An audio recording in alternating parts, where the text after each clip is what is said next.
ओम अज्ञानतिमिरन्धस्य ज्ञानाञ्जनशलाकया चक्षुरुन्मिलितं येन तस्मै श्रीगुरुवे नमः। नमामि विष्णुपादाय कृष्णपृष्ठाय भूतले श्रीमते भक्तिवेदान्त स्वामीति नामिने।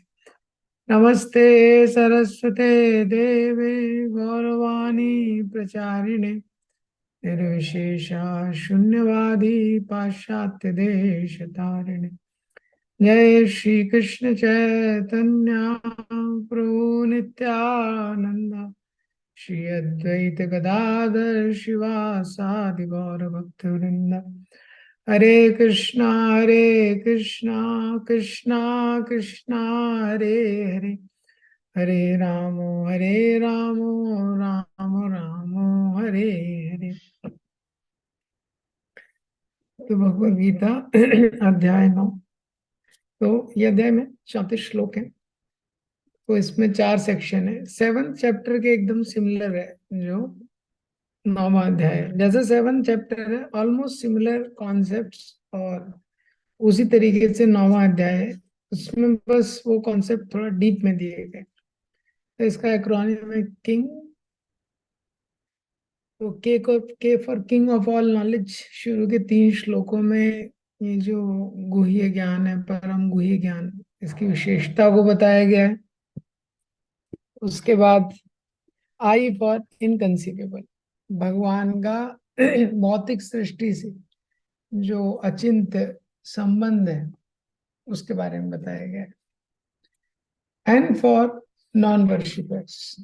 सो 4 से 10 तक आई फॉर इनकंसीवेबल, और एन फॉर नॉन वर्शिपर। 11 से 25 तक भगवान के वो सारे उपासक जो पूजा करते हैं, उपासना करते हैं, लेकिन सही अंडरस्टैंडिंग नहीं रहता।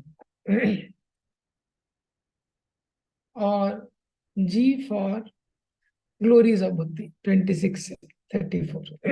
तो शुरू के आज पहला सेक्शन देखेंगे इसका 1 से लेके 3 तक। तो इसको रिसाइट करेंगे। पहले ये शुरू के 10 वर्सेस को रिसाइट करेंगे। श्री भगवान वाच इदं तु ते गुह्यतमं प्रवक्ष्यामि अनसूयवे ज्ञानं विज्ञानसहितं यज्ञात्वा मोक्ष्यसे शुभात्।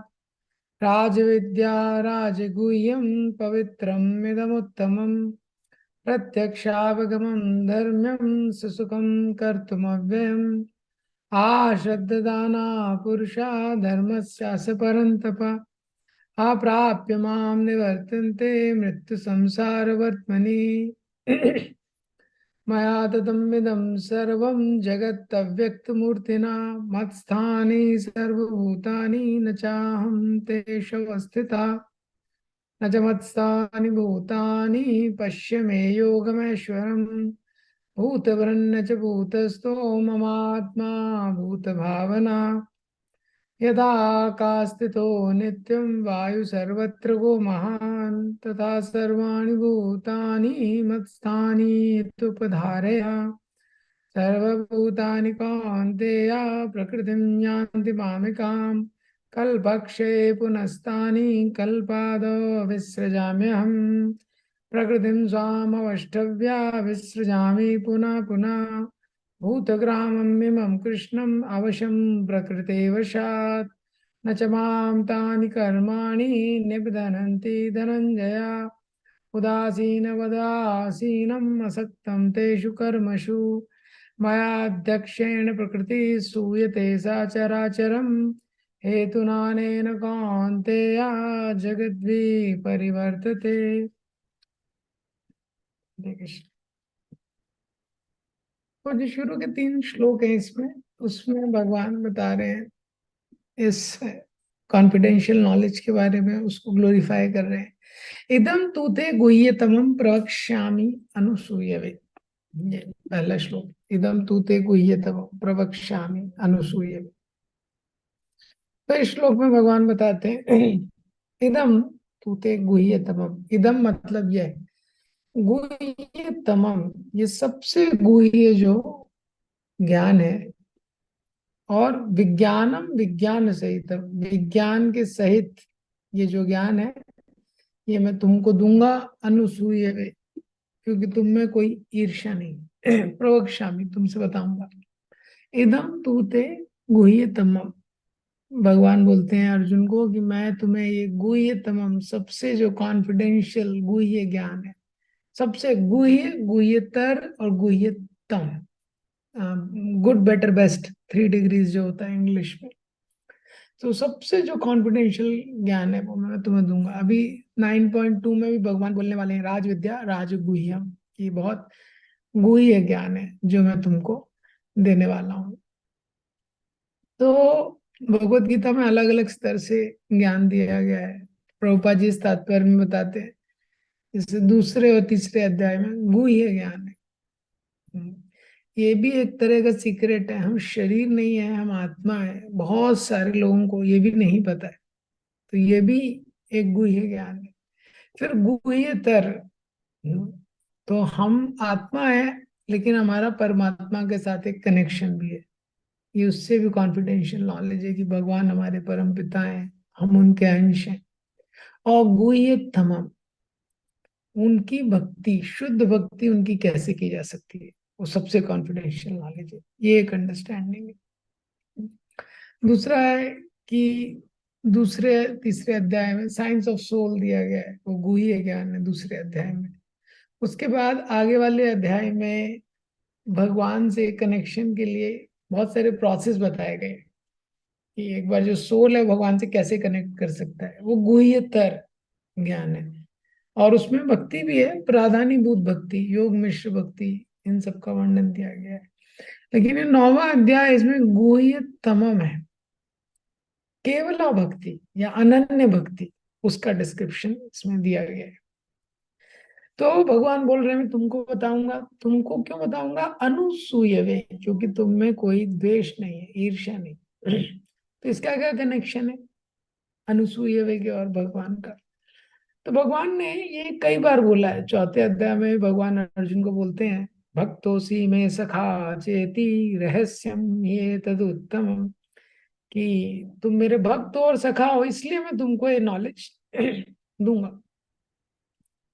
तो जो द्वेष है और भक्ति है, ये दो अपोजिट इमोशंस है। तो भक्ति का मतलब क्या है?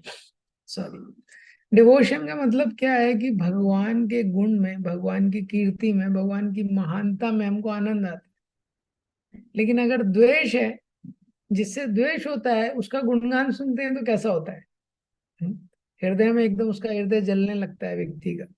क्यों? क्योंकि उससे द्वेष है। तो अगर हमको भगवान से द्वेष है और भगवान का गुणगान सुनेंगे, तो हृदय में बड़ी दिक्कत हो जाएगी, क्योंकि हमारी इच्छा है कि मैं फेमस बनना चाहता हूँ, मेरा गुणगान होना चाहिए, और कोई कृष्ण का गुणगान कर रहा है तो दिक्कत हो जाएगी। और जितना हृदय में भक्ति होगी, भगवान का जितना गुणगान सुनेंगे, उतना हृदय प्रसन्न हो जाएगा। ये तो जब हम भगवान से कंपटीशन करना चाहते हैं, डिवोशन की तरह, डिवोशन की जगह, भक्ति की जगह भगवान से कंपटीशन में है, तो भगवान का गुणगान सुनेंगे तो उससे हमको कष्ट होगा। हमको लगेगा अरे मेरा गुणगान होना चाहिए, लेकिन इनका गुणगान हो रहा है। ये तो क्या होता है जब द्वेष होता है? तो अगर ज्यादा द्वेष है तो व्यक्ति उस व्यक्ति के बारे में सुनता है और द्वेष बढ़ जाता है उसका। तो ऐसा नहीं है कि भगवान अपना जो, अपनी ये जो ज्ञान है, भगवान पार्शियल है। नहीं, भगवान द्वेषी भक्तों को इसलिए नहीं देना चाहते हैं ताकि उनका द्वेष बढ़े ना, इसलिए भगवान उनको रिवील नहीं करना चाह रहे। ये क्योंकि उनका द्वेष बढ़ेगा और ज्यादा भगवान के बारे में वो अपराध करेंगे। तो हमारे स्तर में भी ये हमारा भगवान के लिए प्रेम नहीं है, इसलिए भगवान का गुणगान सुनना हमको इतना पसंद नहीं। तो मूवी देखना है, व्यक्ति आराम से 3-4 घंटे देख लेता है, न्यूज पढ़ लेता है, अखबार पढ़ लेता है। लेकिन प्रभुपाद जी के ग्रंथ पढ़ने में कितना दिक्कत होता है। उसके लिए साधना कार्ड बनाओ, फॉलो अप बनाओ, सब कुछ बनाओ, तभी भी वो व्यक्ति नहीं पढ़ पाता है। क्यों? क्योंकि भगवान के प्रति भक्ति नहीं है। लेकिन जो एक्सट्रीम द्वेषी है यहाँ पे, तो द्वेषी व्यक्ति का स्वभाव होता है कि उसका द्वेष बढ़ जाता है, तो बढ़ेगा द्वेष तो और अपराध करेगा। जैसे कोई अगर भक्तों के बीच में रहता है, अपराध करते रहता है, तो देखेंगे भगवान उसको भक्तों के संग से दूर ले जाते हैं। क्यों? ताकि वो और अपराध ना करे, नहीं तो उसकी भक्ति के लिए और प्रॉब्लम हो जाएगा। तो इसीलिए जो जिनमें थोड़ा भक्ति भाव है, भगवान उनको अपनी ग्लोरी के बारे में बताते हैं। तो उनको ग्लोरी के बारे में बताने से क्या होता है, उनकी भक्ति बढ़ती है। और जिनके हृदय में द्वेष है, भगवान उस द्वेष को बढ़ाना नहीं चाहते हैं, इसलिए अपने गुणों को उनको प्रकाशित नहीं करते हैं। तो भगवान बोलते हैं, हे अर्जुन, मैं तुमको बताना चाहता हूँ ज्ञान विज्ञान सहितम। और ये ज्ञान मैं तुमको कैसे देना चाहता हूँ? ज्ञान और विज्ञान दोनों। ये शब्द भी बार बार आया है। तो छठवें अध्याय में भी आता है, ज्ञान विज्ञान तृप्तात्मा कूटस्थो विजितेंद्रिय।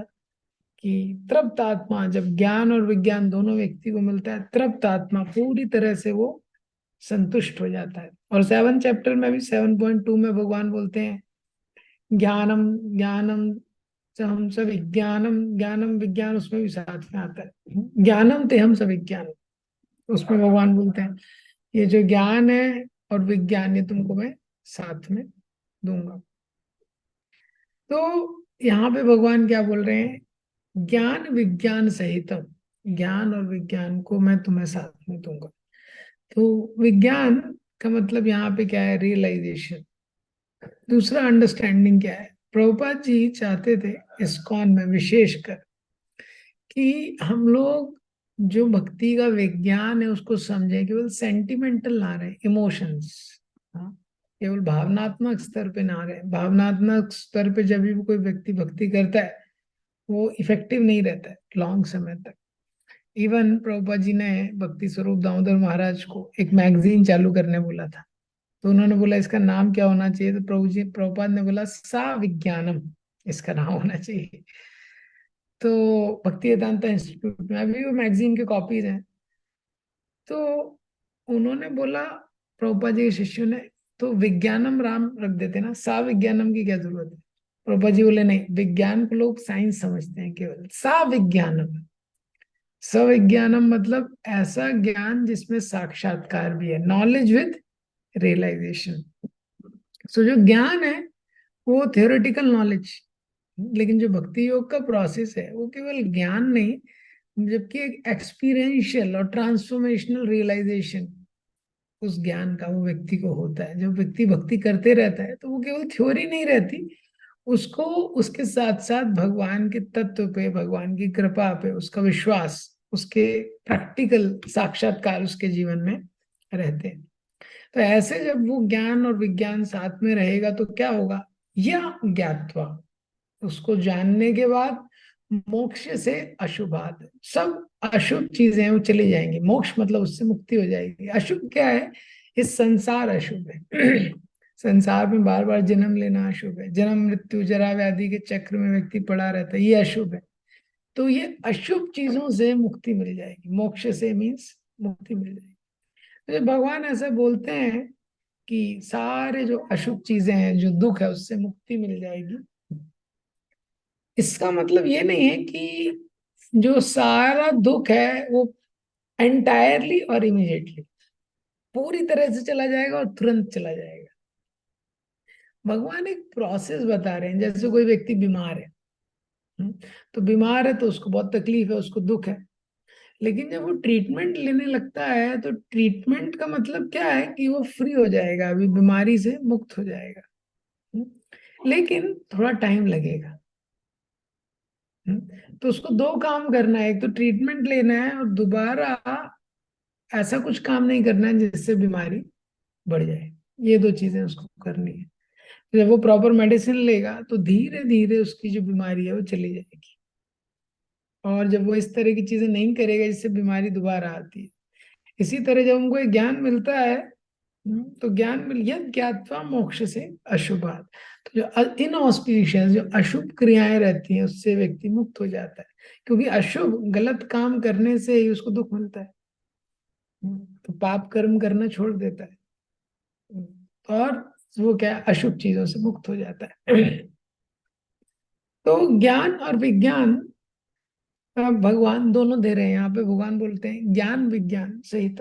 तो ज्ञान मतलब तो नॉलेज है। हम्म? और रियलाइजेशन, तो रियलाइजेशन भी अगर भगवान ही देंगे तो एक तरह से भगवान ही देते हैं।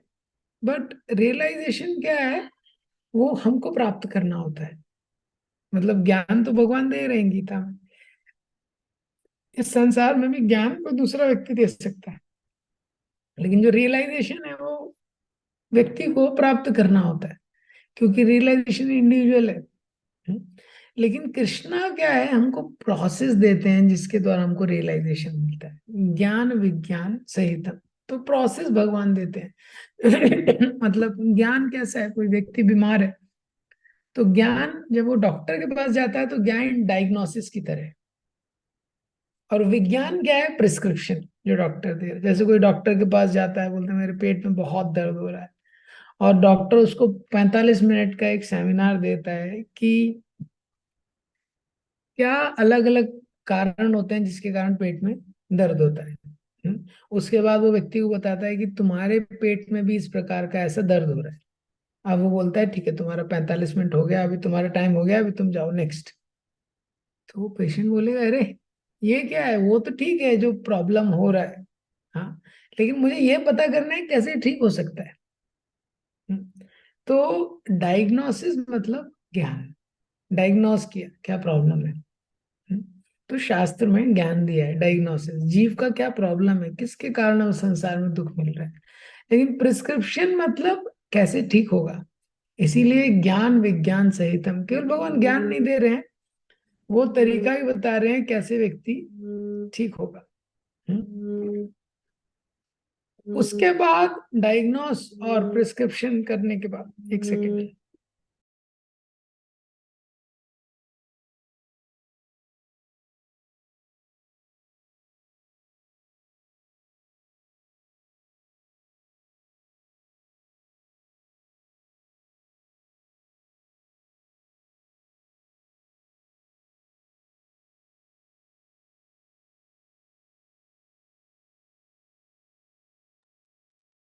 हरे कृष्ण। तो ज्ञान और विज्ञान दोनों इंपॉर्टेंट है। विज्ञान क्या है कि उसका डायग्नोसिस, कैसे वो चीज ठीक हो सकती है। तो प्रभुपाद जी ने ये शब्द एक्सप्लेन किए हैं, सारा चीज प्रभुपाद जी परपोर्ट में यहाँ पे बताते हैं कि ग्लोरीज ऑफ हियरिंग, बहुत स्पेशल परपोर्ट है, बहुत सुंदर प्रभुपाद जी ने परपोर्ट दिया है कि जितना हम भगवान के बारे में और सुनते जाते हैं, हाँ, उतना हमारा भगवान से कनेक्शन बढ़ते जाता है। और बहुत इंग्लिश परपोर्ट में प्रभुपाद जी ने लिखा है, Krishna knows the sincerity and mentality of every devotee, कि जो भगवान कृष्ण है हर भक्त की सिंसियरिटी और मेंटालिटी को जानते हैं, और उसके अकॉर्डिंग भगवान उसको साक्षात्कार देते हैं। तो जब भी हम भक्ति की क्रिया में लगते हैं, हम क्यों कर रहे हैं, कैसे कर रहे हैं, वो भगवान जानते हैं। तो यहाँ पे बताया, इसलिए अनुसूय वे, ये जो एटीट्यूड वाला फैक्टर है बहुत इंपॉर्टेंट है। अगर हमको भक्ति के मार्ग में कुछ साक्षात्कार को प्राप्त करना है, तो प्रभुपाद जी ने इदम ज्ञानम ये सब एक्सप्लेन किया है। और प्रभुपाद जी तात्पर्य में लिखते हैं इदम ज्ञानम शब्द है इंपॉर्टेंट है। हाँ, ये जो इदम ज्ञानम शब्द है ये भी क्या है, प्योर डिवोशनल सर्विस। यहाँ पे जो ज्ञान शब्द है ये भी शुद्ध भक्ति को रिप्रेजेंट करता है। और प्रभुपाद जी तात्पर्य में बताते हैं गुह्य गुह्यतर गुह्यतम, ये सारी चीज प्रभुपाद जी तात्पर्य में एक्सप्लेन करते हैं। तो इसके बाद जो दूसरा श्लोक है उसमें इस नॉलेज के 8 कैरेक्टरिस्टिक्स, राज विद्या राजगुह्यम पवित्रम वेदमोत्तम। राज विद्या, राज विद्या जो किंग ऑफ ऑल नॉलेज, राज विद्या, और नॉलेज ऑफ किंग्स, दोनों तरीके से। तो ये राज विद्या है।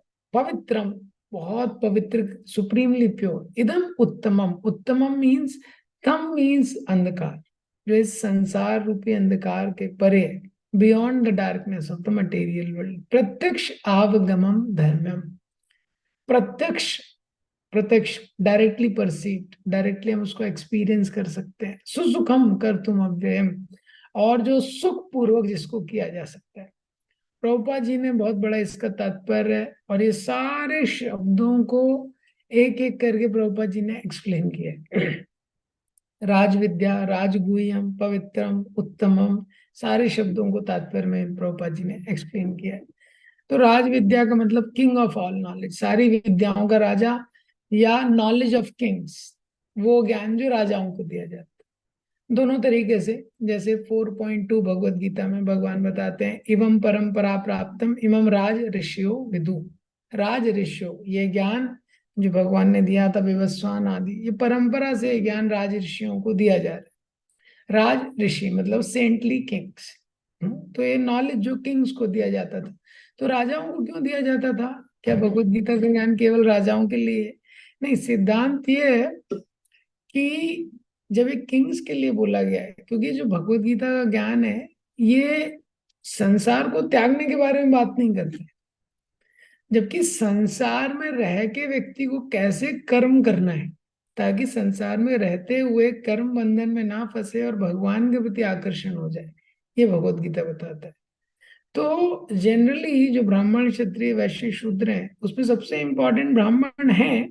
लेकिन क्या है, ब्राह्मण जनरली संसार से थोड़ा दूर रहते हैं, जो शास्त्रों के अनुसार संसार की प्रैक्टिकल एक्टिविटी, जो डे टू डे एक्टिविटीज से दूर रहते हैं। जो क्षत्रिय हैं, इसलिए उनको ये ज्ञान देना बहुत इंपॉर्टेंट था।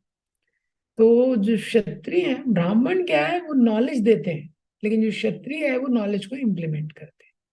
क्योंकि क्षत्रिय का स्वभाव है कार्य करने का, एडमिनिस्ट्रेशन करना है, डेलीगेशन करना है, मैनेजमेंट करना है, पॉलिटिक्स में रहना है, ये किसका काम है? क्षत्रिय का काम है। इसीलिए उनको ज्ञान होना बहुत जरूरी है। तो ज्ञान होगा तो उसको इम्प्लीमेंट करेंगे। ब्राह्मण ज्ञान देते हैं, क्षत्रिय उसको इम्प्लीमेंट करते हैं। चाणक्य ने ज्ञान दिया, चंद्रगुप्त ने उसको क्या इम्प्लीमेंट किया। तो क्षत्रिय का स्वभाव है ये करना, मैनेजमेंट करना, लीड करना, रूल करना। तो अगर इनके पास ज्ञान नहीं होगा तो क्या है, पूरी सोसाइटी में बहुत प्रॉब्लम होने वाला है ये। तो इसलिए नॉलेज ऑफ द किंग्स, राज विद्या। तो राज विद्या means knowledge of the kings. दूसरा क्या है राज विद्या का मतलब? सारी विद्याओं का राजा। जो सबसे इंपॉर्टेंट जो आध्यात्म विद्या है, भगवान 10वें अध्याय में ही बोलते हैं कि सारी विद्याओं में मैं कौन सी विद्या हूँ? आध्यात्म विद्या, स्पिरिचुअल नॉलेज, क्योंकि ये सबसे इंपॉर्टेंट नॉलेज है। ये सबसे इंपॉर्टेंट नॉलेज है। जितनी भी नॉलेज है जो जिससे क्या होता है जीवन में कुछ एक पॉजिटिव सकारात्मक परिवर्तन होता है, उसमें सबसे ज्यादा परिवर्तन जिससे हो सकता है वो आध्यात्म ज्ञान है, या राज शुद्ध भक्ति का ज्ञान है। Amongst the different kind of knowledge that brings transformation, the knowledge that can bring the greatest transformation, that is spiritual knowledge. आदमी फिजिक्स पढ़ेगा, न्यूक्लियर फिजिक्स पढ़ेगा, केमिस्ट्री पढ़ेगा, मैथ्स पढ़ेगा। तो उदाहरण देते हैं, जैसे न्यूक्लियर फिजिक्स कोई पढ़ेगा, उससे न्यूक्लियर बॉम्ब बनाएगा। न्यूक्लियर बॉम्ब में इतनी शक्ति है, पूरी एक सिटी को डिस्ट्रॉय कर सकता है, पूरे एक शहर को नष्ट कर सकता है। इतना सब कुछ वो डिस्ट्रॉय कर सकता है, लेकिन जीवात्मा के अंदर जो गलत आदत है, बैड हैबिट्स, वो डिस्ट्रॉय नहीं कर सकता। एक छोटी सी बैड हैबिट भी वो डिस्ट्रॉय नहीं कर सकता। तो अपने अंदर के संस्कारों को परिवर्तन करना ये सबसे बड़ा चीज है। इंसान की मृत्यु हो जाती है, शरीर चला जाता है, प्रलय आ जाता है, लेकिन अंदर के संस्कार नहीं बदलते। तो वो संस्कार इस विद्या के द्वारा बदल जाते हैं, जो राज विद्या, इसलिए मोस्ट पावरफुल है। प्रभुपाद जी ने तात्पर्य में इसको अलग तरीके से भी बताया है कि बहुत सारे फिलोसफर्स हुए हैं, कुछ का नाम लिखा है, कनड़, कपिल, यज्ञवल्क्य, शांडिल्य, वैश्वानर और फाइनली व्यासदेव। तो ये सब लोगों का नाम प्रभुपाद जी लिख रहे हैं। हाँ, प्रभुपाद जी बताते हैं कि लेकिन इतना सारा नॉलेज है, लेकिन ये सबसे इंपॉर्टेंट नॉलेज है। तो व्यासदेव ने जो वेदांत सूत्र में लिखा, उसी का जो सारा सार है। हाँ, तो वेदांत का जो कंक्लूजन है वो हमको यहाँ पे मिलता है। तो किंग ऑफ ऑल नॉलेज है। राजगुह्यम मतलब ये सबसे कॉन्फिडेंशियल नॉलेज है। तो कॉन्फिडेंशियल नॉलेज है, गुह्य गुह्यतर गुह्यतम, जैसे मैंने बताया था। सबसे कॉन्फिडेंशियल नॉलेज है। हम मैटर नहीं, हम स्पिरिट हैं, हम जड़ पदार्थ नहीं, हम आत्मा है, ये गुह्य ज्ञान है। लेकिन और हम केवल आत्मा नहीं है, हम भगवान के अंश हैं, भगवान से कनेक्शन, ये और भी गुह्यतर ज्ञान है। और गुह्यतमम ज्ञान है शुद्ध भक्ति के द्वारा कैसे वो जो डिवोशनल प्रोसेस है कि हम भगवान से कनेक्ट कर सकते हैं। ये तो सेकंड चैप्टर से नाइन्थ चैप्टर तक धीरे धीरे प्रोग्रेशन चल रहा है। राज विद्या राजगुह्यम पवित्रम, पवित्र करने वाली बहुत सारी चीजें हैं, लेकिन पवित्र करने वालों में सबसे ज्यादा पवित्र करने वाला है शुद्ध भक्ति का प्रोसेस है ये। तो सिक्स्थ कैंटो में भी जब सात छठवां स्कंद शुरू होता है तो परीक्षित महाराज पूछते हैं कि नरक में जाने से कैसे बच सकते हैं जीव। तो सुखदेव गोस्वामी बोलते हैं अटोनमेंट करना चाहिए, प्रायश्चित करना चाहिए। तो सुखदेव गोस्वामी, परीक्षित महाराज बोलते हैं पश्चाताप तो बहुत लोग करते हैं, वापस से पाप करते हैं। तो सुखदेव गोस्वामी बोलते हैं हाँ, ज्ञान होना चाहिए। तो परीक्षित महाराज बोलते हैं जो चोर होता है वो जेल जाता है, उसको ज्ञान है कि चोरी करूंगा तो पाप होगा, पाप पड़ेगा और सजा मिलेगी, फिर भी वापस वापस करता है। तो फिर सुखदेव गोस्वामी बोलते हैं केचित केवल या भक्त्या वासुदेव परायणा अगम दुन्वंति कार्ष्णेया निहारम एव भास्कर। केचित केवल या भक्ता, ये जो भक्ति है यही है जो फाइनली पूरी तरह से, हाँ प्रभुपा जी ने तात्पर्य में लिखा है अप्रारब्ध फलम पापम कूटम बीजम फलोन्मिखम। ये जो शुद्ध भक्ति है ये सारे पाप को पूरी तरह से मिटा देती है। जो चार स्टेज है अप्रारब्ध फलम पापम कूटम बीजम, तो जो अनमैनिफेस्ट सिंफुल रिएक्शन है, जो मैनिफेस्ट है, जो कूट के रूप में है, बीज के रूप में है, जो हमको अभी सफरिंग मिल रही है, जो प्रारब्ध प्राप्त हो रहा है, और जो आने वाला है फ्यूचर में मिलने वाला है, तो सब कुछ ये भक्ति नष्ट कर देती है। तो भक्ति का ऐसा क्रिया है कि जो पाप करने की प्रवृत्ति है वो भी नष्ट कर देती है। ज्ञान है, तप है, इससे भी पाप नष्ट होता है, लेकिन जो पाप करने की जो प्रवृत्ति है व्यक्ति की वो नष्ट नहीं होती है ये। तो भक्ति इसलिए बहुत विशेष है, जो शुद्ध भक्ति है। तो कोई भी पाप हम करते हैं उसके कारण हमको कष्ट मिलता है। तो वो कष्ट कैसे मिलता है व्यक्ति को, वो दो तरीके से मिलता है। जैसे कोई व्यक्ति है वो शराब पीता है, तो जब वो शराब पीता है तो दो चीजें होती हैं। एक तो फिजिकल इफेक्ट, फिजिकल इफेक्ट मतलब उसका लीवर कमजोर हो जाएगा। दूसरा क्या होता है, शराब पीने की प्रवृत्ति, वापस से शराब पीने की प्रवृत्ति उसकी जो है वो बढ़ जाएगी। तो कोई भी पाप क्रिया व्यक्ति करता है तो उसका दो रिजल्ट होता है। एक है फिजिकल इफेक्ट जो तुरंत रिएक्शन उसको मिल रहा है, दूसरा है वो कार्य करने की प्रवृत्ति जो इंटरनल चीज है। तो वो भी बढ़ जाती है। तो भक्ति के द्वारा ये दोनों चले जाती है, ना केवल पाप जाता है जबकि वो पाप करने की जो प्रवृत्ति है वो भी चली जाती है। राज विद्या राजगुह्यम पवित्रम इदम उत्तमम, ये इस उत्तमम मीन्स तमस, तमस रूपी संसार से पार ले जाने वाली है। प्रत्यक्ष आवगमम धर्मम, प्रत्यक्ष हम इसको देख सकते हैं। प्रत्यक्ष मीन्स जो शुद्धिकरण है और भक्ति का आनंद है, ये दोनों चीजों का व्यक्ति का एक्सपीरियंस कर सकता है। तो हम नाम जप करते हैं, भक्ति की क्रियाओं को करते हैं, एकादशी करते हैं, तो हम देख सकते हैं किस प्रकार से एक डीपर फुलफिलिंग हैप्पीनेस, एक डीप अनुभूति व्यक्ति को होती है। प्रभुपाद जी ने इसके एग्जाम्पल के लिए उदाहरण दिया है किसका, नारद मुनि का। नारद मुनि का स्टोरी बताया तात्पर्य में। उच्छिष्ट लेपान अनुमोदित हो द्विजे, कैसे जो नारद मुनि होते हैं एक दासी के पुत्र होते हैं, लेकिन साधुओं का उच्छिष्ट खाते हैं, कैसे उनका हृदय पूरी तरह शुद्ध हो जाता है। भगवान के कथाओं को सुनने के लिए उनके हृदय में जो रुचि उत्पन्न हो जाती है ये। तो जब हम भक्ति में इंगेज होते हैं उससे भी प्रत्यक्ष आगमन हमको पता चलता है कैसे भक्ति काम कर रही है। और भक्ति में जब इंगेज नहीं होते तो जो हमको रिजल्ट मिलता है उससे भी दोनों तरीके से। तो ऐसा नहीं है कि जो केवल पॉजिटिव चीज है उससे ही हमको पता चलेगा, दोनों तरीके से हमको पता चलता है कि भक्ति प्रत्यक्ष बहुत डायरेक्टली परसीव है। मतलब क्या है, जैसे कोई डॉक्टर है, किसी व्यक्ति को बीमारी है और वो बोलता है दवाई खाएंगे तो आप क्योर हो जाएंगे। ये प्रत्यक्ष आपगमन। तो उससे आप देख सकते हैं, तो वो दवाई खाता है, हाँ, तो क्योर हो जाता है। लेकिन आप दवाई नहीं खाएगा तो डिसीज बढ़ेगा, ये भी प्रत्यक्ष आपगमन है। तो जब हम भक्ति करते हैं तो उसका डायरेक्ट अनुभव करते हैं, और जब नहीं करते हैं तभी भी अनुभव करते हैं कि जो भौतिक इच्छाएं हैं, वासनाएं हैं, वो बढ़ जाती है। तो प्रत्यक्ष मीन्स डायरेक्ट परसेप्शन। डायरेक्ट उसको परसेप्शन होता है कि ऐसे जो शब्द है, जो शास्त्रों में लिखा गया है, ये सत्य है, इसमें कोई गलती नहीं है। तो दुखालयम अशाश्वतम, संसार में है दुखालयम है अशाश्वतम।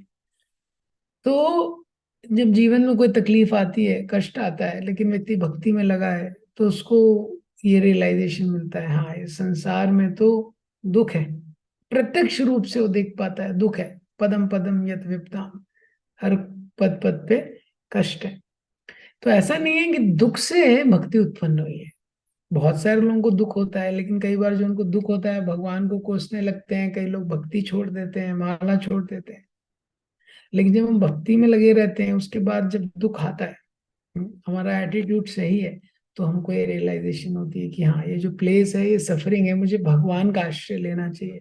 उसी दुख में जो दूसरा व्यक्ति है, वो भगवान, तो कई बार हम स्टोरीज पढ़ते हैं, कुछ प्रभुपाद जी के शिष्य थे, कुछ थे, उनको कैंसर हुआ और कैसे उन्होंने भगवान का आश्रय लिया। तो हमको लगता है हमको भी कैंसर हो गया तो भगवान का आश्रय ले लेंगे, नहीं ऐसा नहीं। कितने लोगों को कैंसर होता है वो सब छोड़ देते हैं, और कैंसर होता है लोग डिस्टर्ब हो जाते हैं, भगवान ने मेरे साथ ऐसा क्यों किया। तो कैंसर से भक्ति उत्पन्न नहीं होती है, भक्ति संजायते भक्ति। वो भक्ति कर रहा था व्यक्ति, तो कैंसर से उसको मदद मिली भगवान का आश्रय लेने के लिए। तो प्रत्यक्ष आपगमम धर्मम सुसुखम कर्तुम अव्ययम। तो सुसुखम, सुसुखम का मतलब क्या है कि इसको प्रेम पूर्वक किया जा सकता है। सुसुखम भक्ति की जो क्रियाएं हैं, ज्ञान मार्ग में, अष्टांग योग के मार्ग में जो कष्ट है, उतना कष्ट भक्ति के मार्ग में नहीं है। सुसुखम, हमको नाम जप करना है, भगवान की कथा सुनना है, कीर्तन करना है, तो एक्टिविटीज अपने आप में सुख देने वाली है, पर हमारा अभी इनमें रुचि नहीं है, इसलिए हमको ये थोड़ा ट्रबलसम, कष्टकारी लगती है। लेकिन क्या है, ये हमको सुख देने वाली है। तो भक्ति में इसलिए यत्न पूर्वक हमको अभी करना चाहिए। तो कंफर्ट जोन, स्ट्रेस जोन और पैनिक जोन, ये तीन जोन होती है। कंफर्ट जोन मतलब, अभी जैसे कोई व्यक्ति है, उसकी क्षमता है, वो 10 किलो उठा सकता है। हम्म, तो उसको आपने 2 किलो उठाने के लिए दिया, तो क्या है वो कंफर्ट जोन, 10 किलो उठा सकता है, तो 2 किलो में उसको कुछ पता नहीं चलेगा ना, उसका कुछ ग्रोथ होगा। हम्म, और स्ट्रेस जोन मतलब जो 10 किलो उठा सकता है, आपने उसको 11 किलो दिया, तो जब आप उसको 11 किलो देंगे तो उसकी मसल्स थोड़ा और स्ट्रेच होंगी, और थोड़ा डेवलप होंगी, उसको थोड़ा और एनर्जी उसमें डालना पड़ेगा, उसका कैपेसिटी इंक्रीज होगा, उसकी क्षमता बढ़ेगी। तो ये होता है स्ट्रेस जोन। तो हमको थोड़ा यत्न करके, सुबह का नाम जप है, भगवान के बारे में सुनना है, पढ़ना है, थोड़ा यत्न करना चाहिए उसके लिए। ऐसा नहीं सोचना चाहिए जब एकदम कंफर्टेबल लाइफ रहेगी तब मैं करूंगा, वैसे कभी नहीं होगा। तो यत्न करके जब हम भक्ति करते हैं, हम ग्रो करते हैं। पैनिक जोन क्या है, उसकी कैपेसिटी 10 किलो है, आपने 25 किलो दे दिया उसको। तो उसको लगा अरे बाप रे, तो मर जाऊंगा, इतना सब सोच ही नहीं पाएगा कुछ। ये तो वो पैनिक जोन है। तो स्ट्रेस जोन में रहना चाहिए। तो प्रत्यक्ष आगमम धर्मम सुसुखम कर्तुम अव्ययम। अव्ययम इम्पेरिशेबल भक्ति व्यक्ति करता है, कभी नष्ट नहीं होती है। बहुत सुंदर तात्पर्य है, आप लोग इसको डिटेल में पढ़ सकते हैं। फिर तीसरे श्लोक में भगवान बताते हैं आ शब्ददान आ पुरुषा। लेकिन जो लोग, जिसको विश्वास नहीं है, धर्म स्यास्य परंतपा, जिसको धर्म के पथ पे विश्वास नहीं है पर्सन को, अप्राप्य, तो दो रिजल्ट होंगे। हाँ, अप्राप्य माम, वो मुझे प्राप्त नहीं करेंगे, और क्या होगा, निवर्तते, उनको बार बार आना पड़ेगा, मृत्यु संसार वर्तमनि। तो भगवान यहाँ पे बता रहे हैं, कभी भी देखिए भक्ति के बारे में, भगवान के नाम के बारे में हम चीज सुनते हैं, हमको लगता है तो अतिशोक्ति है, बोलते नहीं है लेकिन हमको लगता है तो अतिशोक्ति है, एग्जेजरेशन है। ऐसा हो सकता है कि भगवान के नाम में भगवान है क्या, ऐसा होता है क्या, और भगवान की कथा का इतना फल, ऐसा होता है क्या, ये क्या हमारा फेथ नहीं है। तो दो चीजें होंगी, भगवान को प्राप्त नहीं करेगा, बार बार जन्म मृत्यु के संसार में आएगा। ये भगवान यहाँ पे बता रहे हैं।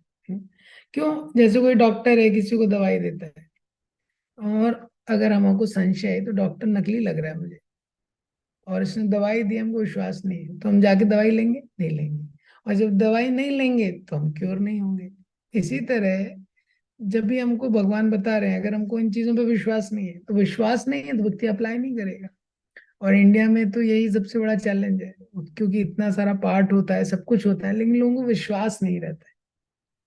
तो लोग सब पाठ करते हैं जीवन में, लेकिन कुछ अप्लाई नहीं करते। अभी शास्त्रों में पढ़ रहे हैं क्या करना चाहिए, दूसरों का सेवा करना चाहिए, निस्वार्थ सेवा करना चाहिए, दान देना चाहिए, ये करना चाहिए, और पूजा करना चाहिए, नाम जप करना चाहिए, लेकिन विश्वास नहीं है। जैसे व्यक्ति को, पेशेंट को डॉक्टर की मेडिसिन पे विश्वास नहीं है तो क्या है, मेडिसिन नहीं लेगा। मेडिसिन नहीं लेगा तो दो चीजें कंटिन्यू होंगी। हाँ, उसको बार बार कृष्ण प्राप्त नहीं होंगे, इसी तरह उसको हेल्थ प्राप्त नहीं होगी, और जन्म मृत्यु के संसार में उसको बार बार आना पड़ेगा। प्रभुपाद जी तात्पर्य में विश्वास के बारे में बताते हैं कि ये जो भक्ति का पथ है, ये विश्वास के बारे में। अगर हम भक्ति कर रहे हैं तो हमारा विश्वास क्या है, बढ़ना चाहिए। हाँ, क्योंकि हम भक्ति करेंगे विश्वास के साथ तो हमारा प्योरिफिकेशन होगा, हमको डीपर सेटिस्फेक्शन होगा। जैसे कोई मरीज है, उसको डॉक्टर पे विश्वास है और वो मेडिसिन लेता है, तो धीरे धीरे उसकी बीमारी जाती है और वो हेल्थ को रिसीव करता है, तो उसका विश्वास और बढ़ता है। इसी तरह प्रभुपाद जी ने बताया है कि विश्वास, ये विश्वास अलग अलग स्तर पे रहता है। विश्वास की भगवान एक व्यक्ति है, विश्वास की भगवान सर्वशक्तिमान है। तो प्रभुपाद जी ने तात्पर्य में ये श्लोक कोट किया, यथा तरोर मूल निषेचनेन। ये विश्वास होना, जैसे पेड़ की जड़ में पानी डालते हैं तो पूरा पेड़ हरा भरा होता है, इसी तरह ये विश्वास होना कि जब भगवान को संतुष्ट करेंगे तो हर कोई व्यक्ति संतुष्ट हो जाएगा। ये सबसे बेस्ट तरीका है कि जब भगवान को संतुष्ट करेंगे, भगवान की प्रसन्नता के लिए करेंगे, तो हर कोई संतुष्ट हो जाएगा। प्रभुपाद जी लिखते हैं तात्पर्य में, कि एक प्रकार के डिवोटीज तो जो कनिष्ठ होते हैं, उनको कोई फेथ नहीं है भगवान के बारे में सुनने के बावजूद भी। उनको फेथ नहीं होता, उनको लगता है तो ज्यादा बोला गया है। तो ऐसे लोगों के लिए भक्ति का पथ बड़ा मुश्किल है। वो भक्ति में लगते भी हैं तभी भी बहुत मुश्किल है कि वो परफेक्शन तक जा पाएंगे। क्योंकि तो भक्ति का जो मार्ग है, केवल बाहरी रूप से क्रियाओं में लगना नहीं है कि मैं जप कर रहा हूँ, मंदिर जा रहा हूँ, कीर्तन कर रहा हूँ, जबकि हृदय उसमें इन्वॉल्व होना चाहिए कि यही हाईएस्ट चीज है, इससे भगवान प्रसन्न हो रहे हैं, और भगवान प्रसन्न होंगे तो सब कुछ होगा। ये विश्वास होना। तो जब हमको ये विश्वास नहीं रहता है तो हम मैकेनिकली ये चीजें करते हैं। हाँ, तो अगर विश्वास नहीं है तो भक्ति की क्रियाओं का वो जो एक्चुअल रिजल्ट है वो व्यक्ति को प्राप्त नहीं होता है। अप्राप्य माम निवर्तन्ते, विश्वास के साथ भक्ति की क्रियाओं को करना चाहिए। इसलिए हम सुनते हैं, कार्तिक की महिमा सुनते हैं, एकादशी की महिमा सुनते हैं, नाम जप की महिमा सुनते हैं। ये सब सुनने के बाद भी हम इनको नहीं कर रहे हैं, इसका मतलब क्या है? इसके पीछे बैकग्राउंड में ये चीज है, क्या है, हमको इस पे विश्वास नहीं है।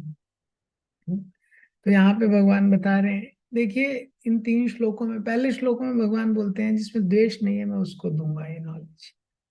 तो ये ज्ञान हमको केवल भगवान से मिल सकता है, और भगवान तभी, भगवान देंगे तभी हमको प्राप्त हो सकता है, क्योंकि भगवान के पास। हाँ, भगवान तब देंगे जब हम उसको प्राप्त करने के योग्य हैं। और वो योग्यता क्या है कि द्वेष से सेवा भाव, ये एटीट्यूड में चेंज होना चाहिए। हाँ, जब जब भाव है कंपटीशन का, भाव है अपने आप को प्रूव करने का, तो ये नॉलेज नहीं मिलेगा। तो हनुमान जी जब समुद्र पार कर रहे थे, तो चार टेस्ट उन्होंने पास किए। पहला था सुरसा, जो मुंह बड़ा करते जा रही थी। दूसरी थी सिम्मिका, तो सुरसा के लिए बहुत छोटे बन गए, उसके मुंह के अंदर के बाहर आ गए। लेकिन जब सिम्मिका जो परछाई पकड़ लेती थी, तो उसको हनुमान जी ने एक मुक्का मारा, उसकी मृत्यु कर दी। सिम्मिका रिप्रेजेंट करती है द्वेष। द्वेष का एंड होना जरूरी है। सुध गोस्वामी को शौनकादि ऋषि चुनते हैं ये ज्ञान देने के लिए। क्यों? ब्रूहि स्निग्ध शिष्य, क्योंकि बहुत स्निग्ध शिष्य थे अपने गुरु के, इसीलिए गुरु ने जितना सीक्रेट नॉलेज था सब उनको दे दिया। और जब हमको ज्ञान प्राप्त होता है, मोक्ष से सारी अशुभ चीजें चली जाती, ये दिव्य ज्ञान। इसके लिए हमारा एटीट्यूड सही होना चाहिए। हमारा एक एटीट्यूड होना चाहिए कृतज्ञता का भगवान के प्रति, जो भी हम ज्ञान प्राप्त कर रहे हैं। तो ये ये दिसंबर का मंथ है। भगवत गीता का अंडरस्टैंडिंग के लिए अच्छा अपॉर्चुनिटी है, गीता मैराथन का मंथ है। तो गीता को जब पढ़ते हैं और गीता की सेवा करते हैं, तो भगवत गीता का डिस्ट्रीब्यूशन भी गीता की सेवा में से एक चीज है।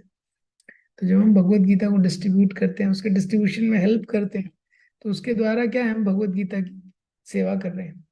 ये, तो जब ये एटीट्यूड हमारा रहेगा, तो गीता हमको अपने आप रिवील होगी। तो यहाँ पे बताया गया है। और जब ये नॉलेज हमको मिलता है, मोक्ष से हम मुक्त हो जाते हैं, अशुभ जो भी अशुभ होता है। जैसे चित्रकेतु महाराज का पुत्र मर गया था, तो लेकिन जब नारद मुनि के द्वारा उनको दिव्य ज्ञान मिला, तो सारी ऑस्पिशियस सब शुभ होने लगा। 12 दिन में उनको संकर्षण देव का दर्शन हो गया। इसी तरह धृतराष्ट्र इतना आसक्त थे सांसारिक जीवन में, लेकिन विदुर जी के द्वारा वो दिव्य ज्ञान मिला। तो परीक्षित महाराज 7 दिन में मृत्यु होने वाली है, लेकिन जब सुखदेव गोस्वामी के द्वारा वो दिव्य ज्ञान मिला, अशुभ हाथ सारी अशुभ चीजों से व्यक्ति मुक्त हो जाता है। लेकिन हमको विश्वास होना चाहिए, हमको ये नहीं सोचना चाहिए कि ये एग्जेजरेशन है। विश्वास, जैसे विभीषण के जो मिनिस्टर थे, वो विभीषण ने उनको एक पर्ची बना के दिया। वो बोले समुद्र को कैसे पार करेंगे, आते समय तो विभीषण के साथ आ गए थे, उनके पास सिद्धि थी। तो विभीषण ने बोला पर्ची है, इसको लेके जाओ, तो आप डूबेंगे नहीं समुद्र में। तो जा रहे थे, दो में से एक मिनिस्टर ने बीच में सोचा है पर्ची में कौन सा फॉर्मूला लिखा है कि डूब नहीं रहा है। उसने खोला, उसमें राम लिखा था। सर राम, तुरंत संशय हो गया, तुरंत डूब गया। तो फेथ इसलिए इम्पोर्टेंट है। तो हमारे प्रैक्टिकल जीवन में हमको हम समय नहीं मिलता है शास्त्रों को पढ़ने के लिए या श्रवण करने के लिए। उसका मेन रीजन क्या है कि हमको विश्वास नहीं है कि हम ये क्रियाएं करेंगे तो बाकी चीजें भगवान मैनेज करेंगे। हम पूरा मैनेज खुद ही करना चाहते हैं। प्रोप्रिटरशिप, कंट्रोलरशिप, एंजॉयरशिप का मेंटेलिटी है। हम भगवान से प्रार्थना नहीं करते हैं क्योंकि विश्वास नहीं है। हमको लगता है मैं ही मैनेज कर लूंगा, प्रार्थना करने की क्या जरूरत है कृष्णा के अरेंजमेंट पे। इसलिए हमको कभी कभी भक्ति में ड्राई लगने लगता है। तो जब हमको ये सारी क्रियाओं में टाइम इन्वेस्ट करना चाहिए, इससे हमारा फेथ क्या है, नरिश होगा। ग्रंथराज भगवत गीता की जय, श्रील प्रभुपाद की जय।